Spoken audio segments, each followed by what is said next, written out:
大家好啊，又係我 Number 7 Watch 豬仔。咁咧今日介紹呢一隻咧就係、高階嘅入門機芯6R35嘅機芯嚟嘅正攻。咁係一隻Seiko 嘅 Mechanic Prospect 嘅 Alpinist，即係呢個係一個叫做登山者系列係啦嘅手錶啦，自動機械錶。咁6R35嘅機芯咧就係、一個動力儲能咧去到70小時嘅機芯嚟嘅，咁而時間誤差值咧只係正25負15嘅啫，係啦，個標準誤差值，咁啊其實應該細過呢一個嘅，一般用過嘅錶迷都知道㗎啦。咁啊24 set 係啦，咁呢隻係比較細裝嘅手錶啦，都屬於39.5mm 嘅直徑嘅啫。咁嚟睇一睇個錶面先，咁12點位置咧見到咧寫住咗Seiko 啦，係一個凸字嚟嘅。銀色嘅凸字係啦，光身嘅。咁6點位置咧就寫住咗 Automatic 20 bar 嘅防水係啦，Automatic 20 bar 嘅防水。咁3點位置咧就有一個日曆槍喺度嘅，咁好清晰啦。呢個日曆槍點解咧？個錶面有個放大鏡喺度嘅嚇，大家可以睇下，好清晰嘅8盤黑字。咁你成日話睇唔到日曆嗰啲錶迷咧，可以留意下呢隻錶啦，咁好清晰可以睇得到啦。咁呢塊係一塊藍寶石玻璃錶面嚟嘅，都好清晰嘅呢塊藍寶石玻璃錶面，再加埋放大鏡。因為通常咧佢好多精工嘅手錶咧做咗藍寶咧，佢就冇做放大鏡嘅。咁而呢隻咧又做咗放大鏡，又有藍寶石玻璃錶面。咁好啦，個錶面咧就用咗呢個米白色嘅錶面啦，好清晰嘅。同埋咧時分秒針咧，你睇一睇啦。時分秒針咧就係咧做咗呢個夜光嘅，再加埋後面黑度點點咧都係做咗夜光功能。咁你睇一睇啦，係啦，時分秒針同黑度後面嗰啲點點咧都係有夜光嘅。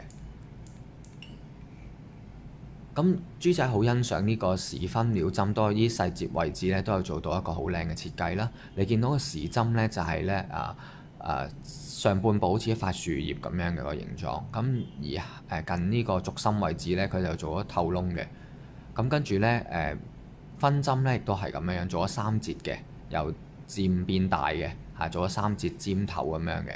咁跟住咧佢近軸心嗰部分咧都係做咗透窿嘅。係啦，我睇真啲，係啦，做咗透窿嘅。咁而秒針咧就係一個針頭有一個夜光啦，亦都係有一啲設計嘅個秒針嗰度。咁好優雅，成隻錶突顯得。咁呢個做咗20 bar 嘅防水咧，就有2個錶冠喺呢個右邊位置嘅。咁而較時間嗰個錶冠咧就做咗螺旋式鎖錶冠嘅。咁好啦，試下打開嗰個錶冠俾大家睇下先。咁呢個6R35嘅機芯向後轉動咧，就向下轉動咧就放咗嗰個鎖嘅；向上轉動咧放咗鎖之後，向上轉動咧就上發條嘅。咁上發條都比較有手感嘅，同埋條鏈都好順嘅。好啦，再剔起咧就有停秒功能啦。6R 嘅機芯就係啦。咁向上轉動咧就順時針方向校時間。咁校時間咧都係好緊緻嘅，個感覺都係好緊緻。豬仔都比較中意呢個有手感嘅。咁撳翻落去咧就半粒咧剔起半粒咧就校日曆嘅，嗒嗒聲嘅校日曆，一格格跳嘅，比起 4R 嘅手感還要好，係啦。咁撳入去之後咧，記得向翻入咧向翻入呢個方向咧向上轉動，係啦，就鎖翻個錶冠嘅。咁呢個鎖錶冠咧都原來豬仔有錶迷都提，即係都有問我嘅，就係咧呢個上錶冠咧就係上幾多下先上緊。原來咧呢個咧上錶冠咧就係上咗成4-5下，你整到見我有啲錶咧就係上2-3下就已經上緊㗎啦。咁邊個好咧我就唔知係啦，但係咧就好似感覺上4-5下咧就嗰個牙咧就深啲咧就好似比較好個感覺係。咁至於下面呢個錶冠咧係咩嚟嘅咧？就係校一個內影嘅指南針圈指南針盤。係啦，咁可以左右轉動嘅，所以佢呢隻錶咧就係登山者系列，有一個指南針盤嘅。好啦，錶殼位置啦，藍寶石玻璃錶面之後咧就有個錶延伸到一個不鏽鋼嘅錶殼啦。咁不鏽鋼呢個錶殼咧側邊咧就係做咗一個光身嘅處理嘅，做咗一個拋光嘅處理。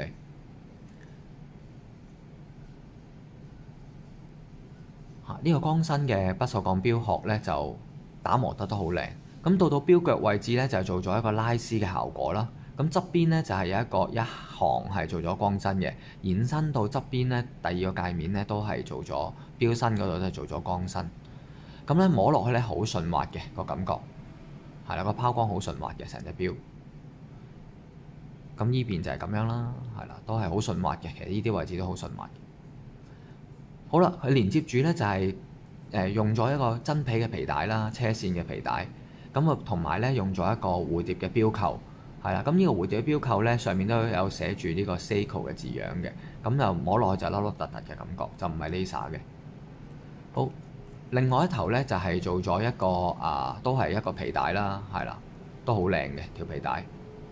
咁都係將個車線嘅皮帶啦。咁啊1、2、3、4、5、6、7、8個9個窿度嘅。咁都唔使 so far我咁手，即係隻手咁幼都係去到第2、第3格嘅，係啦，就唔需要話打窿嘅，通常都因為豬仔隻手都好細嘅啦已經。好，反過嚟個錶底俾大家睇先，咁咧就20M 嘅皮帶，呢度寫住20M 嘅皮帶。另外咧就係個錶底做咗透視嘅效果嘅，係啦，透視嘅底蓋。咁而家有個錶膜喺度嘅，就唔係花咗嘅，係啦。豬仔就唔搣佢啦，因為得一隻現貨咋，豬仔呢隻水貨嚟嘅，得一隻現貨。咁啊個價錢太平啦，豬仔暫時攞唔到多啲貨真係。咁咧好啦，寫住 Made in Japan 嘅日本製造6R35嘅機芯，water resist。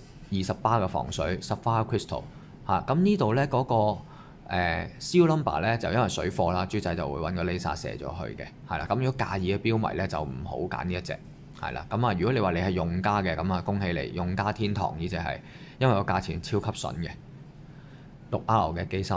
咁個陀片咧就做咗一個日內瓦紋嘅打磨㗎，亦都寫住咗6R35A 嘅機芯24嘅 Jerris 嘅，係啦 Japan 嘅日本機芯，日本製造啊。寫 Made in Japan 嘅。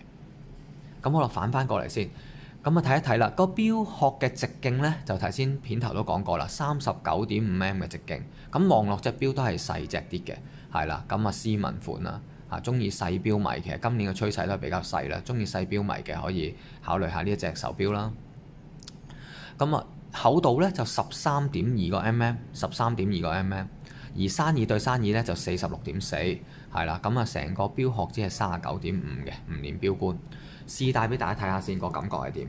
咁呢個登山者我就覺得其實佢就比較斯文嘅隻錶，係啦。咁豬仔就唔屈條皮帶啦，因為得一隻現貨，係啦。咁米白色嘅錶面咧，其實都好清晰易睇到嘅，係啦。咁拼上去咧就係豬仔隻手咧就係咁樣樣嘅。